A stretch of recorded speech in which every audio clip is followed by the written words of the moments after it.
Hi guys, it's Jessica here.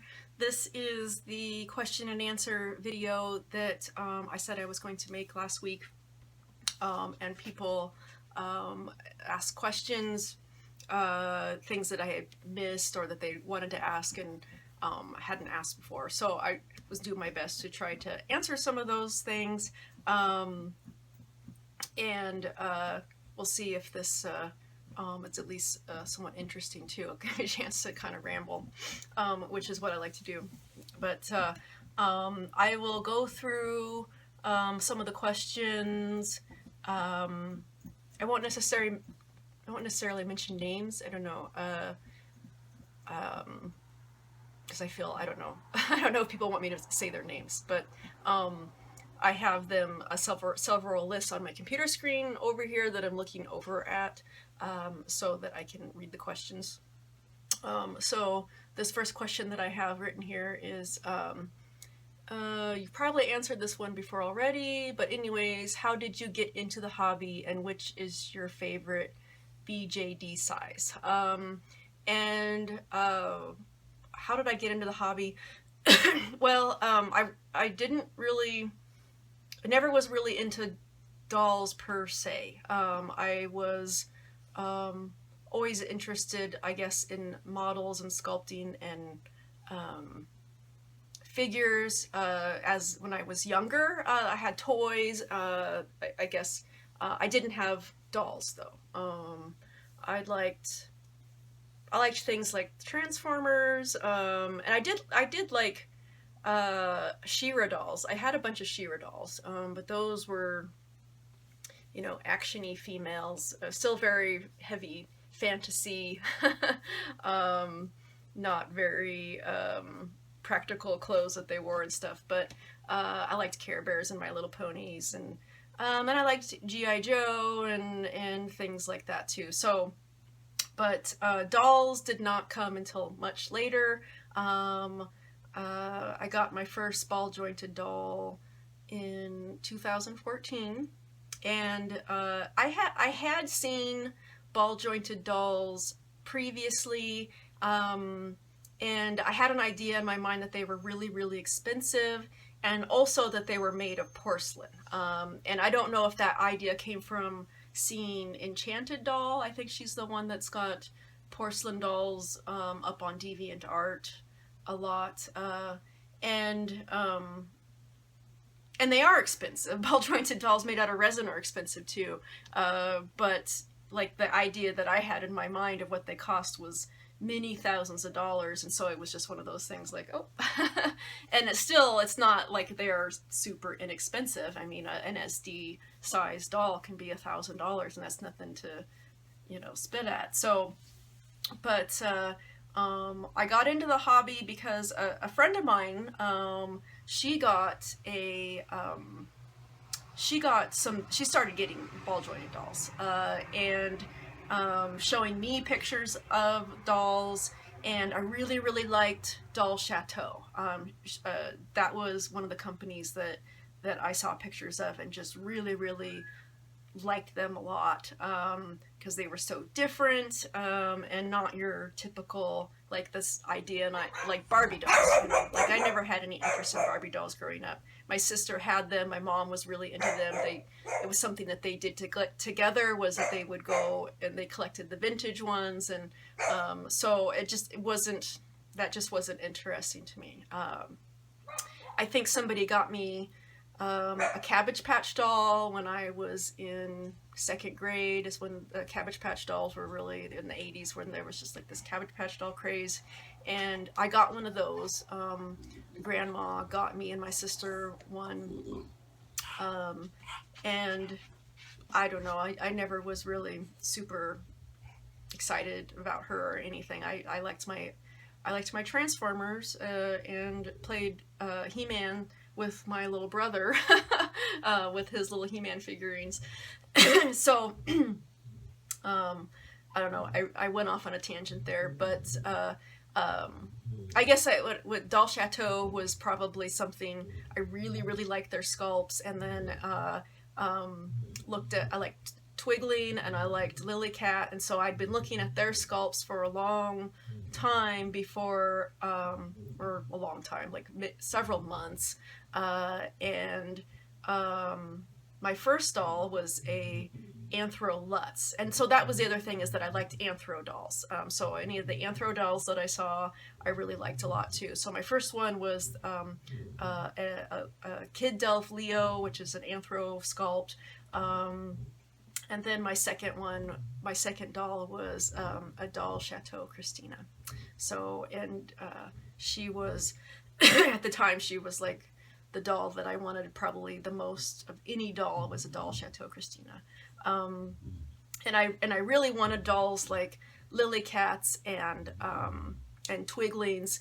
Those are artist dolls and not, you know, they're only ordered during pre-orders. So eventually I did get those. Lilycat came out with a Constantine pre-order, and Constantine is, and probably still is, really my favorite Lilycat. I like Alana, but I really like Constantine a lot, and so I got her in grayskin. Darn camera. Second part of the question, which is your favorite BJD size? And I don't really have a favorite. I like all the sizes, and I have all the sizes. So I have 1/12 and 1/6 size, all the way from 1/4 to 1/3. So the tinies and the mid-size, or the MSDs and the SDs. So I don't really have like a favorite. I like them each for different reasons, and I enjoy them all. And so I really, I have no intention of, I know some people like get rid of all one part of their dolls because they just want to have the one kind, and I don't see myself ever doing that, because I just like I like them all so much. Lola's just down here snoring away. Baby girl is snoring. So hopefully I can talk over her snoring. I'll move on to another question. What's one sculpt you've missed out on you'd love to find on the secondhand market? Probably the Veneto, or Veneto, how do I say that? The fifth motif. I am sad that I missed out on being able to get that, because on the secondhand market, I know it's going to be so expensive, and I really like the sculpting on that sculpt a lot. He's kind of like the doll out there that I'd consider that's a grail at this point. I got my other grails. I got the Lilycats that I want, really, and I got the Twiglings. So that's probably one of those eventually someday that I'd like to try to get to. Next question. Have you thought of making your own BJD? I've seen your doll,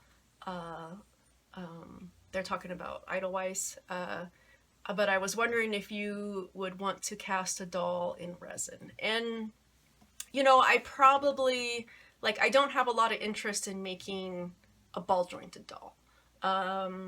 I would like to make more dolls like Edelweiss, who is sitting over here next to me here. She sits on my desk. I would like to make more dolls like this, of different kinds, and have the parts be cast in resin. I think that's something that I would like to do someday. But probably they would be animals. I'm just not as interested in actually sculpting like a human face. Like, that's just not, I don't know, I'm not saying that someday I wouldn't do it, but I'm not as interested in that. I would like to make a animal or anthro BJD head. So like a head that's a deer head or something like that that you would put on a BJD. I know that there's some that are out there, like there's some lion ones, and there's a really neat wolf sculpt, and werewolf sculpts that that are out there. So if I was going to do something like that it would be an anthro or animal head. That would just seems more interesting to me, if that answers that question. Okay, here the next question I have here is, how long have you been working on your fairy stories? I am trying to think. When, probably 2011-ish is when the fairy stories really started, began, as far as that goes. I've had other types of characters and things in the past, but the kind of mythology fairy slant, that really started 2011, early 2011, is when that started. So what is that, 5-6 years ago, something like that. So this is kind of like a wine and dollies, or a soda and dollies. This is my one vice. I can't drink alcohol, and I really can't eat a lot of bad foods, but I like my soda and I drink soda. It's my only vice, besides buying too many dolls and bulldogs. But I do like my soda. It's like Coca-Cola. Can you guys hear Lola just snoring really loud? Okay, let me see here. Next question I have written down here is, where do you find your fabrics? So my fabrics aren't, I don't get them any place extremely special or anything. The fabric store, like Joann's, there was one, Hancock's, I love Hancock's fabric, and it just recently, a few months ago, finally closed down. And I think the only Hancocks are in the Seattle area, is what I think. All the ones in my area got totally shut down. So any of the smaller towns, they lost their Hancock's fabrics, and that was probably my favorite place to get fabrics. I could oftentimes get very, very nice fabrics. I will turn on some music so that you can't hear Lola snoring so much, maybe. But yeah, where do I get my fabrics? The fabric store. I really haven't found a much better source. I've cut up my own clothes, usually some old clothes that I don't want anymore, that I'll scavenge. But for the most part, I'm just the fabric store. Yep, I'm just always looking and hunting. Another question. What advice would you give to a young BJD lover newbie? Because they're really expensive. Like how to take care of, I guess that's how to take care of, save up money, parent problems, etc. Well, I'm an adult, so I don't really have the parent problem issue so much, as far as that I have to try to explain my purchases to my parents or something like that. But I mean, I am married, and so our funds, we buy things jointly and that sort of thing. But I do have my own money as it was, and for the most part, I just don't talk about what things cost. So that's my way around that. If it's somebody who I think might take issue with it, or just have a problem with it or whatever, just don't talk with them about it. Not everybody needs to know. Is that a good answer? But there are BJDs that are certainly a lot less expensive than, say, a Twigling or a Lily Cat. Those are artist sculpts that are very expensive. A lot of the larger SD dolls are a lot more expensive. So if you're gonna get something like an MSD size or a tiny, you do have a lot more options for dolls for beautiful dolls, for really beautiful dolls, so and that are ball jointed dolls that are made out of resin and everything like that. So there are there are options that way, and there are certainly a lot more videos and articles talking about that. I don't have a lot of advice specifically about what you should do, because I wasn't really in that situation where, you know, say I was just a student struggling trying to afford dolls, because frankly, when I was a struggling student, which I was for a large portion of my life, I didn't get out of vet school till I was 25 or 26, like that, and I was pretty much living in poverty at that point. Dolls would not have been on the table at all. Not to mean that if that was something that I had been interested in, that I wouldn't have, you know, that there are things you can do. I just don't particularly have a lot of advice that way about what to do. I could probably give you advice on how to buy some purebred dogs when you're in school and can't afford it, because that's what I did. Yeah. How long have you been collecting dolls? And I think I kind of answered that just in a previous question. My first ball jointed doll I got in 2014, and I really didn't own dolls previously to that. How do you come up with all those world and species? As far as like my backstories and the world that my dolls live in, that's a story and idea that's been growing for several years now. And I answered that kind of in a past question. 2011 was when that story really first started coming together, or I guess was born, I guess I would say. And things have changed, and it's been growing all the time since then. I do spend a lot of time and mental energy, I guess, thinking about that story in my head. How old is your bulldogs? So Olive is my oldest bulldog. She is 8 years old. She's a French bulldog. My other French bulldog, Toby, he is 4.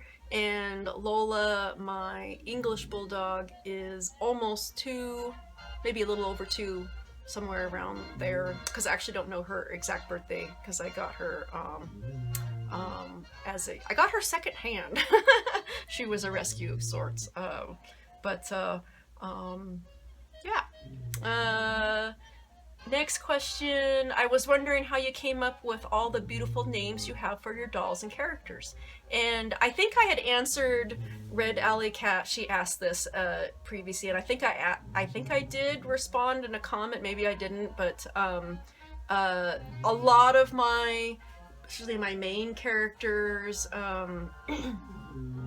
their names come from, and a lot of my stories too actually come from mythology. So mythology, lore, some aspects of religion. A lot of my names come from those sources, and then a lot of names are depending on the character and where in time. Got cut off again. Okay, where was I? Oh, dolls names. So time, place, where they're supposed to come from, that sort of thing, actually influences name choice a lot. And then just sometimes it's just a name that sounds pretty, or one that I like that way. So lots of different places that I get character names from. Next, moving on.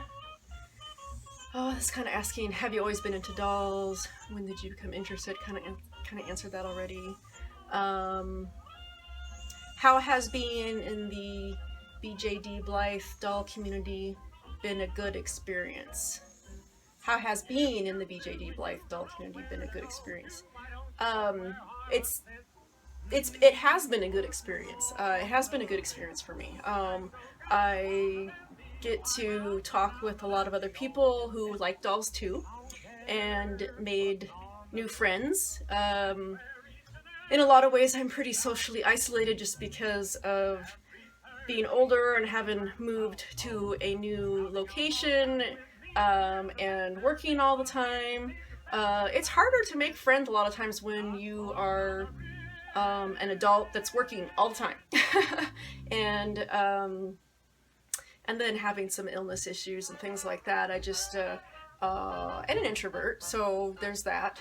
But I've really enjoyed my experiences being in the doll community. Like overall, it's been far more good than bad.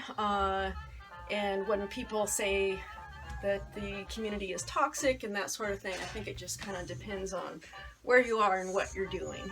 So there's good and bad. Um, how do you come up with your dolls' names? Okay, kind of just answered that. How did you become such a good artist? Oh, well, I've been drawing for a long time too. Kind of completely off the camera, aren't I? Sorry, lean back in my chair. I've been drawing for a really, really long time as well, and so lots of practice. I guess what I would say is the answer to that. Lots and lots of practice, and so it helps that I really enjoy it. I like drawing, so I practice a lot, and that helps you to get a lot more proficient at it. And it's hard to do something and get good at it if you don't actually enjoy it to begin with. So that would be my answer to that. But no, I didn't go to school for art. Had some classes when I was in high school, basically, so which was a long time ago. And they certainly didn't have Photoshop back then or anything digital. Do you have any Grail Blythe dolls? If so, who? Any Grail Blythe dolls?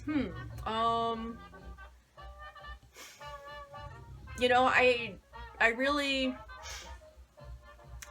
like the FBL girls. Like I got Paris. I would probably, if I really had to say, if you know, one that I would really like to have, it would probably be Tokyo. And I forget the full name already. But it's one of the FBL. She's got dark short hair. And that's one of the things I like too, is I like short hair on a Blythe. So, and they have the matte faces, and it's just a kind of a rounder face shape. So I really like the FBLs.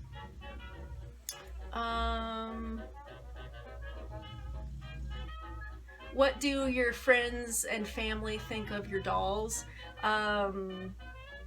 So most of my friends and family are pretty supportive. There's really not anybody who is outward like against me having dolls. I did find out that my husband likes my Blythe dolls better than my ball jointed dolls. He thinks that they're cuter. He likes the cartoony type dolls, I guess.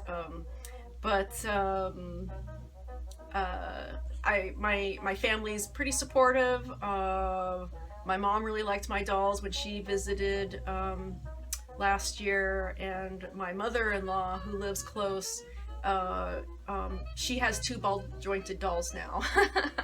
And we're going to a doll meet this weekend together. So that's nice to have family to share that sort of thing with. So I guess I'm pretty lucky that way, that everyone's pretty generally supportive.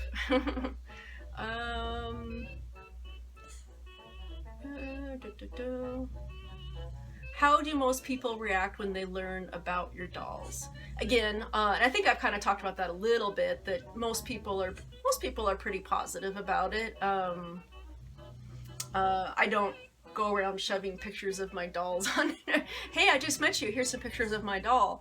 A lot of people that I do talk about them with have known me for a while, or they have something else that's similar in hobby. But most people that I do show either my dolls or pictures of my dolls to, again, are pretty receptive and interested. What other kinds of dolls do you like or would consider buying? At this point, I wouldn't say that I really am interested in any other types of dolls, really. The Blythe dolls were a little bit of a I'm still interested in them and plan on working on some dolls and customizing some dolls. But I do think that BJDs are probably will be probably my primary focus. It says, if you could buy or create any doll, no restrictions on cost, size, and so on, what would be your ultimate dream doll? I guess I still would like to work on the animal art dolls. Not necessarily a ball jointed doll, but would like to cast parts in resin and that sort of thing. I still want a Benito. I really Benitu, I mean. So as far as that goes, I'm trying to think. Am I misinterpreting that? Buy or create any doll? No. Oh, where did you get the boots for your Twiggling Ingenue? You showed 2 pairs in your corset video, and I love them both. And do they fit? You know, I think the corset video, I think what they're talking about is when I got the custom Ryokan corset in for Hurla before I got Hurla, and I had 2 pair of rabbit boots, and 1 pair fit, and then when the doll came in, the 1 pair were too small. So these are the ones that are too small. So these, and these ended up getting, Amelia wears those, my jury. But the ones that fit, so they're made by R Rabbit, and they are still available. These are the ones. So I don't know what they're called, but these are the ones that you would want to find. These are the ones that fit Twiglings. And I do have 2 pair of these, and they're different, but I have 2 pair that both of my Twiggling girls are wearing. And these ones, they didn't fit. They didn't fit the Twiggling dolls. These are a lot smaller. Twiggling dolls have very, not necessarily long feet, but they're very wide. They're very wide feet. So a lot of shoes that fit other SD girls don't fit them because of the width of their feet. Are you going to make more Blythe doll videos, and what happened to your blue-haired Blythe? Yeah, I probably will. I do have plans still to customize some Blythe dolls, and that's where the blue-haired Blythe doll is. She is in my closet along with several other Blythe factory girls that I got in, that eventually the plans are to customize them and work on them. And I want to do things like make them their own little outfits and customize their faces with the idea that I'll probably sell them. So that is something that I want to work on, and I hope when my work schedule is less crazy as it has been through the summer, that might be something I have time to work on this fall and this winter. So hopefully, fingers crossed, that all of that stuff I get to work on later this year. Do you have a favorite character? I'm assuming like of my dolls. Is that what what that means? My favorite character of mine and that I've made would probably be Hurla. She's probably my favorite doll and favorite character if I had to choose. Hurla and Neela are always right up there for slightly different reasons, but they're my most important dolls and characters. Yeah. I think, did I answer all the questions?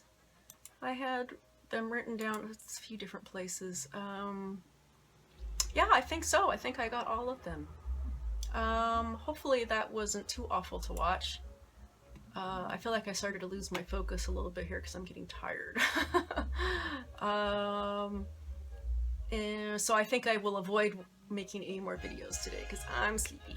But thanks for watching. I appreciate it, and hope you guys are all having a great week, and I'll talk to you later. Bye-bye.